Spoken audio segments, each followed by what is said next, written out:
जय जय श्री सीताराम, जय श्री बालाजी महाराज। प्रिय भक्तों, आप सभी को मेरा सादर नमस्कार।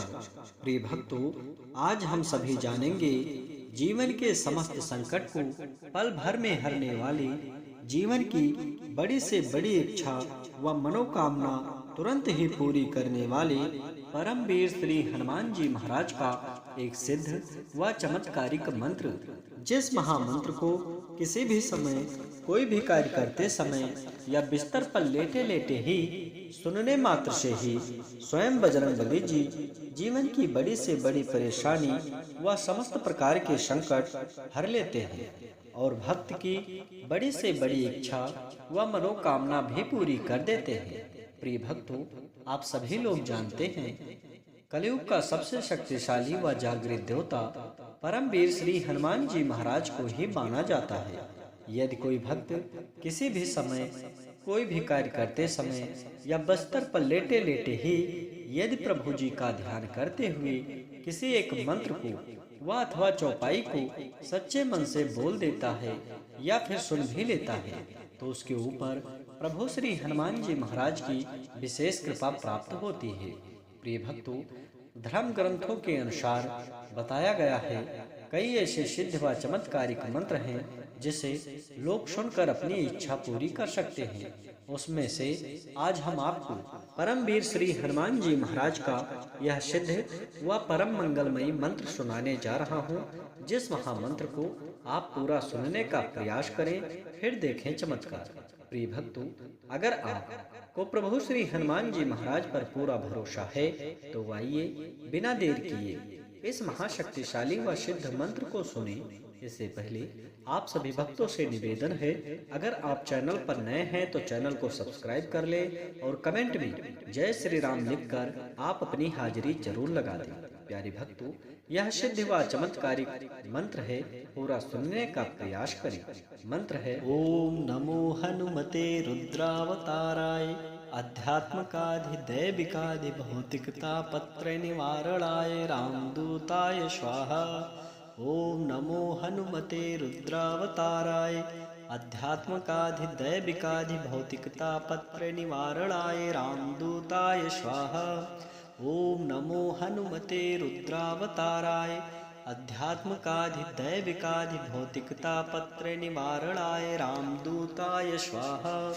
ओम नमो हनुमते रुद्रावताराय आध्यात्मकाधिदैविकाधि भौतिकता पत्र निवारणाय रामदूताय स्वाहा।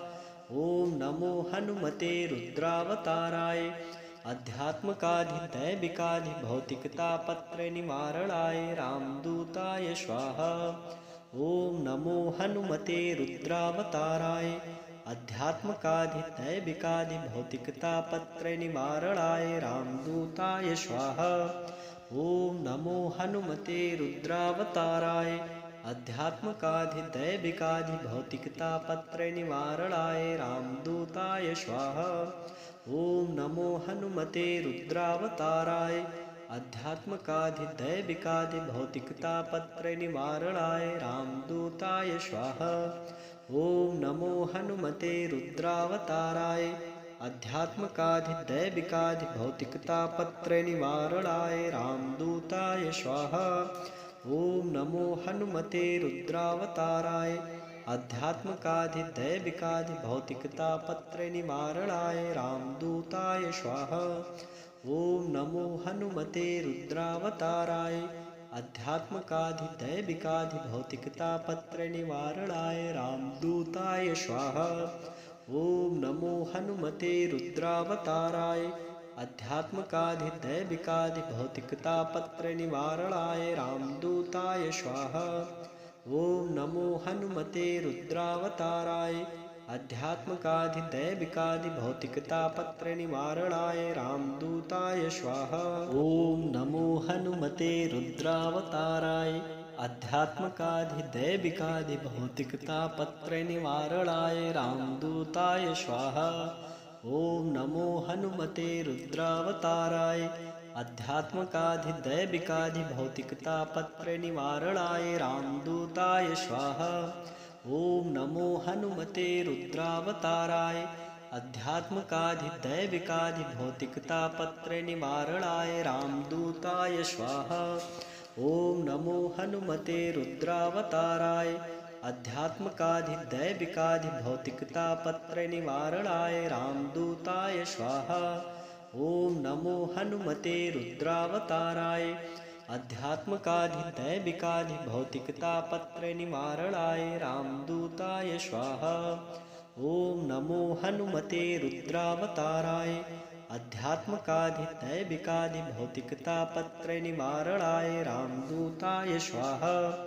ॐ नमो हनुमते रुद्रावताराय अध्यात्मकाधिदैविकाधिभौतिकतापत्रयनिवारणाय रामदूताय स्वाहा। ॐ नमो हनुमते रुद्रावताराय अध्यात्मकाधिदैविकाधिभौतिकतापत्रयनिवारणाय रामदूताय स्वाहा। ॐ नमो हनुमते रुद्रावताराय अध्यात्मकाधिदैविकाधिभौतिकतापत्रयनिवारणाय रामदूताय स्वाहा। ॐ नमो हनुमते रुद्रावताराय अध्यात्मकाधिदैविकाधिभौतिकतापत्रयनिवारणाय रामदूताय स्वाहा। ॐ नमो हनुमते रुद्रावताराय अध्यात्मकाधिदैविकाधिभौतिकतापत्रयनिवारणाय रामदूताय स्वाहा। ॐ नमो हनुमते रुद्रावताराय अध्यात्मकाधिदैविकाधिभौतिकतापत्रयनिवारणाय रामदूताय स्वाहा। ॐ नमो हनुमते रुद्रावताराय अध्यात्मकाधिदैविकाधिभौतिकतापत्रयनिवारणाय रामदूताय स्वाहा। ॐ नमो हनुमते रुद्रावताराय अध्यात्मकाधिदैविकाधिभौतिकतापत्रयनिवारणाय रामदूताय स्वाहा। ॐ नमो हनुमते रुद्रावताराय अध्यात्मकाधिदैविकाधिभौतिकतापत्रयनिवारणाय रामदूताय स्वाहा। ॐ नमो हनुमते रुद्रावताराय अध्यात्मकाधिदैविकाधिभौतिकतापत्रयनिवारणाय रामदूताय स्वाहा। ॐ नमो हनुमते रुद्रावताराय अध्यात्मकाधिदैविकाधिभौतिकतापत्रयनिवारणाय रामदूताय स्वाहा। ॐ नमो हनुमते रुद्रावताराय अध्यात्मकाधिदैविकाधिभौतिकतापत्रयनिवारणाय रामदूताय स्वाहा। ॐ नमो हनुमते रुद्रावताराय अध्यात्मकाधिदैविकाधिभौतिकतापत्रयनिवारणाय रामदूताय स्वाहा। ॐ नमो हनुमते रुद्रावताराय अध्यात्मकाधिदैविकाधिभौतिकतापत्रयनिवारणाय रामदूताय स्वाहा।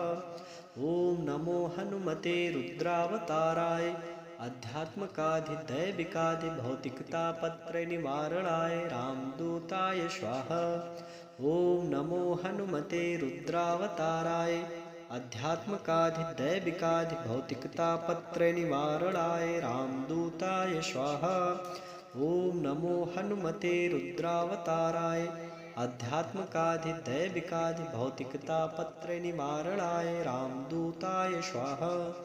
ॐ नमो हनुमते रुद्रावताराय अध्यात्मकाधिदैविकाधिभौतिकतापत्रयनिवारणाय रामदूताय स्वाहा। ॐ नमो हनुमते रुद्रावताराय अध्यात्मकाधिदैविकाधिभौतिकतापत्रयनिवारणाय रामदूताय स्वाहा। ॐ नमो हनुमते रुद्रावताराय अध्यात्मकाधिदैविकाधिभौतिकतापत्रयनिवारणाय रामदूताय स्वाहा। ॐ नमो हनुमते रुद्रावताराय अध्यात्मकाधिदैविकाधिभौतिकतापत्रयनिवारणाय रामदूताय स्वाहा। ॐ नमो हनुमते रुद्रावताराय अध्यात्मकाधिदैविकाधिभौतिकतापत्रयनिवारणाय रामदूताय स्वाहा। ॐ नमो हनुमते रुद्रावताराय अध्यात्मकाधिदैविकाधिभौतिकतापत्रयनिवारणाय रामदूताय स्वाहा। ॐ नमो हनुमते रुद्रावताराय अध्यात्मकाधिदैविकाधिभौतिकतापत्रयनिवारणाय रामदूताय स्वाहा। ॐ नमो हनुमते रुद्रावताराय अध्यात्मकाधिदैविकाधिभौतिकतापत्रयनिवारणाय रामदूताय स्वाहा। ॐ नमो हनुमते रुद्रावताराय अध्यात्मकाधिदैविकाधिभौतिकतापत्रयनिवारणाय रामदूताय स्वाहा। ॐ नमो हनुमते रुद्रावताराय अध्यात्मकाधिदैविकाधिभौतिकतापत्रयनिवारणाय रामदूताय स्वाहा। ॐ नमो हनुमते रुद्रावताराय अध्यात्मकाधिदैविकाधिभौतिकतापत्रयनिवारणाय रामदूताय स्वाहा। ॐ नमो हनुमते रुद्रावताराय अध्यात्मकाधिदैविकाधिभौतिकतापत्रयनिवारणाय रामदूताय स्वाहा। ॐ नमो हनुमते रुद्रावताराय अध्यात्मकाधिदैविकाधिभौतिकतापत्रयनिवारणाय रामदूताय स्वाहा। ॐ नमो हनुमते रुद्रावताराय अध्यात्मकाधिदैविकाधिभौतिकतापत्रयनिवारणाय रामदूताय स्वाहा। ॐ नमो हनुमते रुद्रावताराय अध्यात्मकाधिदैविकाधिभौतिकतापत्रयनिवारणाय रामदूताय स्वाहा। ॐ नमो हनुमते रुद्रावताराय अध्यात्मकाधिदैविकाधिभौतिकतापत्रयनिवारणाय रामदूताय स्वाहा। ॐ नमो हनुमते रुद्रावताराय अध्यात्मकाधिदैविकाधिभौतिकतापत्रयनिवारणाय रामदूताय स्वाहा।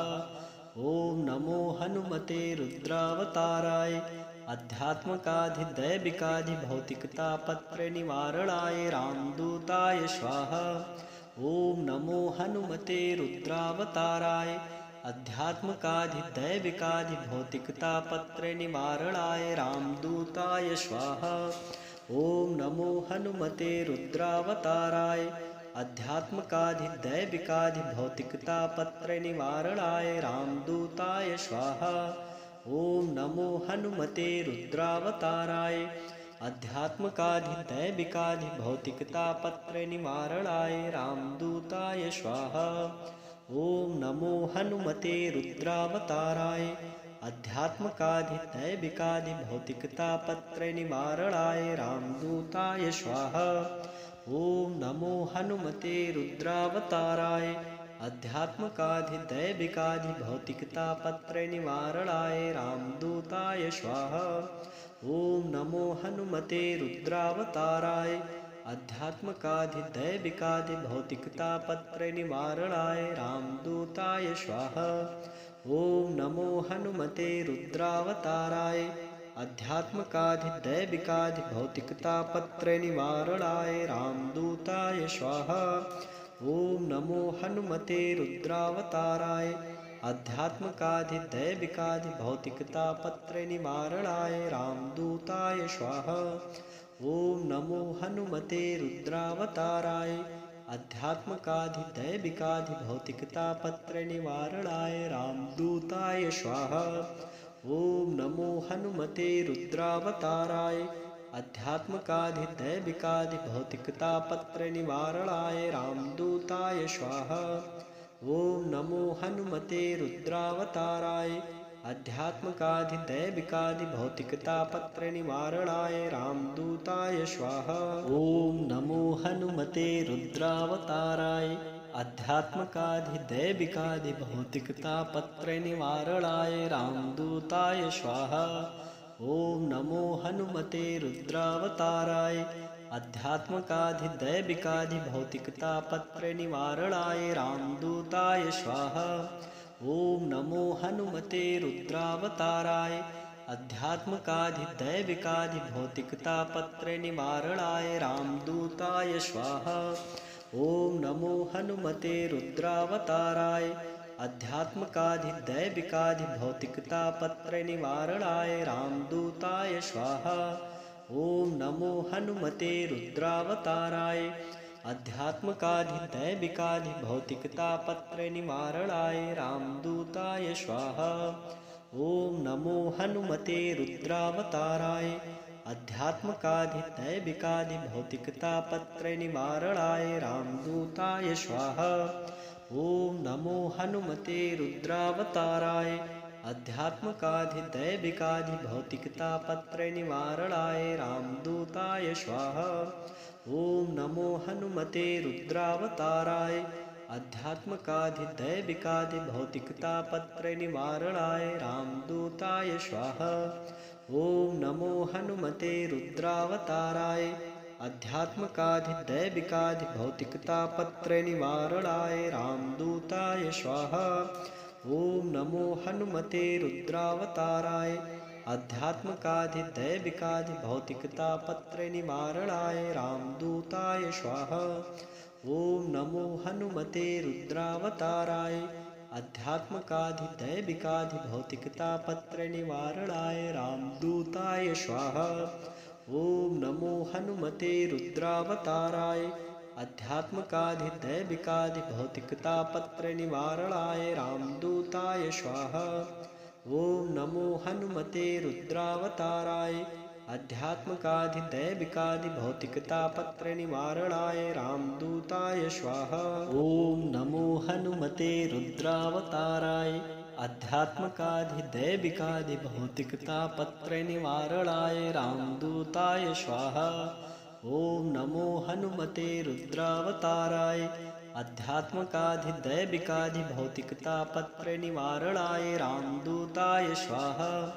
ॐ नमो हनुमते रुद्रावताराय अध्यात्मकाधिदैविकाधिभौतिकतापत्रयनिवारणाय रामदूताय स्वाहा। ॐ नमो हनुमते रुद्रावताराय अध्यात्मकाधिदैविकाधिभौतिकतापत्रयनिवारणाय रामदूताय स्वाहा। ॐ नमो हनुमते रुद्रावताराय अध्यात्मकाधिदैविकाधिभौतिकतापत्रयनिवारणाय रामदूताय स्वाहा। ॐ नमो हनुमते रुद्रावताराय अध्यात्मकाधिदैविकाधिभौतिकतापत्रयनिवारणाय रामदूताय स्वाहा। ॐ नमो हनुमते रुद्रावताराय अध्यात्मकाधिदैविकाधिभौतिकतापत्रयनिवारणाय रामदूताय स्वाहा। ॐ नमो हनुमते रुद्रावताराय अध्यात्मकाधिदैविकाधिभौतिकतापत्रयनिवारणाय रामदूताय स्वाहा। ॐ नमो हनुमते रुद्रावताराय अध्यात्मकाधिदैविकाधिभौतिकतापत्रयनिवारणाय रामदूताय स्वाहा। ॐ नमो हनुमते रुद्रावताराय अध्यात्मकाधिदैविकाधिभौतिकतापत्रयनिवारणाय रामदूताय स्वाहा। ॐ नमो हनुमते रुद्रावताराय अध्यात्मकाधिदैविकाधिभौतिकतापत्रयनिवारणाय रामदूताय स्वाहा। ॐ नमो हनुमते रुद्रावताराय अध्यात्मकाधिदैविकाधिभौतिकतापत्रयनिवारणाय रामदूताय स्वाहा। ॐ नमो हनुमते रुद्रावताराय अध्यात्मकाधिदैविकाधिभौतिकतापत्रयनिवारणाय रामदूताय स्वाहा। ॐ नमो हनुमते रुद्रावताराय अध्यात्मकाधिदैविकाधिभौतिकतापत्रयनिवारणाय रामदूताय स्वाहा। ॐ नमो हनुमते रुद्रावताराय अध्यात्मकाधिदैविकाधिभौतिकतापत्रयनिवारणाय रामदूताय स्वाहा। ॐ नमो हनुमते रुद्रावताराय अध्यात्मकाधिदैविकाधिभौतिकतापत्रयनिवारणाय रामदूताय स्वाहा। ॐ नमो हनुमते रुद्रावताराय अध्यात्मकाधिदैविकाधिभौतिकतापत्रयनिवारणाय रामदूताय स्वाहा। ॐ नमो हनुमते रुद्रावताराय अध्यात्मकाधिदैविकाधिभौतिकतापत्रयनिवारणाय रामदूताय स्वाहा। ॐ नमो हनुमते रुद्रावताराय अध्यात्मकाधिदैविकाधिभौतिकतापत्रयनिवारणाय रामदूताय स्वाहा। ॐ नमो हनुमते रुद्रावताराय अध्यात्मकाधिदैविकाधिभौतिकतापत्रयनिवारणाय रामदूताय स्वाहा। ॐ नमो हनुमते रुद्रावताराय अध्यात्मकाधिदैविकाधिभौतिकतापत्रयनिवारणाय रामदूताय स्वाहा। ॐ नमो हनुमते रुद्रावताराय अध्यात्मकाधिदैविकाधिभौतिकतापत्रयनिवारणाय रामदूताय स्वाहा। ओम नमो हनुमते रुद्रावताराय अध्यात्मकाधिदैविकाधिभौतिकतापत्रयनिवारणाय रामदूताय स्वाहा। ओम नमो हनुमते रुद्रावताराय अध्यात्मकाधिदैविकाधिभौतिकतापत्रयनिवारणाय रामदूताय स्वाहा। ओम नमो हनुमते रुद्रावताराय अध्यात्मकाधिदैविकाधिभौतिकतापत्रयनिवारणाय रामदूताय स्वाहा। ओम नमो हनुमते रुद्रावताराय अध्यात्मकाधिदैविकाधिभौतिकतापत्रयनिवारणाय रामदूताय स्वाहा। ओम नमो हनुमते रुद्रावताराय अध्यात्मकाधिदैविकाधिभौतिकतापत्रयनिवारणाय रामदूताय स्वाहा। ओम नमो हनुमते रुद्रावताराय अध्यात्मकाधिदैविकाधिभौतिकतापत्रयनिवारणाय रामदूताय स्वाहा। ओम नमो हनुमते रुद्रावताराय अध्यात्मकाधिदैविकाधिभौतिकतापत्रयनिवारणाय रामदूताय स्वाहा। ओम नमो हनुमते रुद्रावताराय अध्यात्मकाधिदैविकाधिभौतिकतापत्रयनिवारणाय रामदूताय स्वाहा। ओम नमो हनुमते रुद्रावताराय अध्यात्मकाधिदैविकाधिभौतिकतापत्रयनिवारणाय रामदूताय स्वाहा। ओम नमो हनुमते रुद्रावताराय अध्यात्मकाधिदैविकाधिभौतिकतापत्रयनिवारणाय रामदूताय स्वाहा। ओम नमो हनुमते रुद्रावताराय अध्यात्मकाधिदैविकाधिभौतिकतापत्रयनिवारणाय रामदूताय स्वाहा। ओम नमो हनुमते रुद्रावताराय अध्यात्मकाधिदैविकाधिभौतिकतापत्रयनिवारणाय रामदूताय स्वाहा। ओम नमो हनुमते रुद्रावताराय अध्यात्मकाधिदैविकाधिभौतिकतापत्रयनिवारणाय रामदूताय स्वाहा। ओम नमो हनुमते रुद्रावताराय अध्यात्मकाधिदैविकाधिभौतिकतापत्रयनिवारणाय रामदूताय स्वाहा। ओम नमो हनुमते रुद्रावताराय अध्यात्मकाधिदैविकाधिभौतिकतापत्रयनिवारणाय रामदूताय स्वाहा। ओम नमो हनुमते रुद्रावताराय अध्यात्मकाधिदैविकाधिभौतिकतापत्रयनिवारणाय रामदूताय स्वाहा। ओम नमो हनुमते रुद्रावताराय अध्यात्मकाधिदैविकाधिभौतिकतापत्रयनिवारणाय रामदूताय स्वाहा। ओम नमो हनुमते रुद्रावताराय अध्यात्मकाधिदैविकाधिभौतिकतापत्रयनिवारणाय रामदूताय स्वाहा। ओम नमो हनुमते रुद्रावताराय अध्यात्मकाधिदैविकाधिभौतिकतापत्रयनिवारणाय रामदूताय स्वाहा। ओम नमो हनुमते रुद्रावताराय अध्यात्मकाधिदैविकाधिभौतिकतापत्रयनिवारणाय रामदूताय स्वाहा। ओम नमो हनुमते रुद्रावताराय अध्यात्मकाधिदैविकाधिभौतिकतापत्रयनिवारणाय रामदूताय स्वाहा। ओम नमो हनुमते रुद्रावताराय अध्यात्मकाधिदैविकाधिभौतिकतापत्रयनिवारणाय रामदूताय स्वाहा।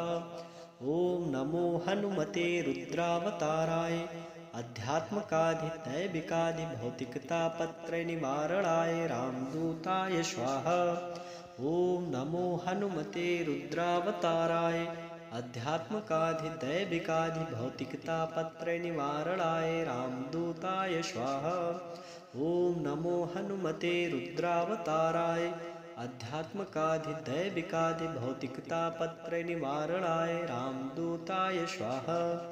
ओम नमो हनुमते रुद्रावताराय अध्यात्मकाधिदैविकाधिभौतिकतापत्रयनिवारणाय रामदूताय स्वाहा। ओम नमो हनुमते रुद्रावताराय अध्यात्मकाधिदैविकाधिभौतिकतापत्रयनिवारणाय रामदूताय स्वाहा। ओम नमो हनुमते रुद्रावताराय अध्यात्मकाधिदैविकाधिभौतिकतापत्रनिवारणाय रामदूताय स्वाहा। ॐ नमो हनुमते रुद्रावताराय अध्यात्मकाधिदैविकाधिभौतिकतापत्रनिवारणाय रामदूताय स्वाहा। ॐ नमो हनुमते रुद्रावताराय अध्यात्मकाधिदैविकाधिभौतिकतापत्रनिवारणाय रामदूताय स्वाहा। ॐ नमो हनुमते रुद्रावताराय अध्यात्मकाधिदैविकाधिभौतिकतापत्रनिवारणाय रामदूताय स्वाहा। ॐ नमो हनुमते रुद्रावताराय अध्यात्मकाधिदैविकाधिभौतिकतापत्रनिवारणाय रामदूताय स्वाहा। ॐ नमो हनुमते रुद्रावताराय अध्यात्मकाधिदैविकाधिभौतिकतापत्रनिवारणाय रामदूताय स्वाहा। ॐ नमो हनुमते रुद्रावताराय अध्यात्मकाधिदैविकाधिभौतिकतापत्रनिवारणाय रामदूताय स्वाहा। ॐ नमो हनुमते रुद्रावताराय अध्यात्मकाधिदैविकाधिभौतिकतापत्रनिवारणाय रामदूताय स्वाहा। ॐ नमो हनुमते रुद्रावताराय अध्यात्मकाधिदैविकाधिभौतिकतापत्रनिवारणाय रामदूताय स्वाहा। ॐ नमो हनुमते रुद्रावताराय अध्यात्मकाधिदैविकाधिभौतिकतापत्रनिवारणाय रामदूताय स्वाहा। ॐ नमो हनुमते रुद्रावताराय अध्यात्मकाधिदैविकाधिभौतिकतापत्रनिवारणाय रामदूताय स्वाहा।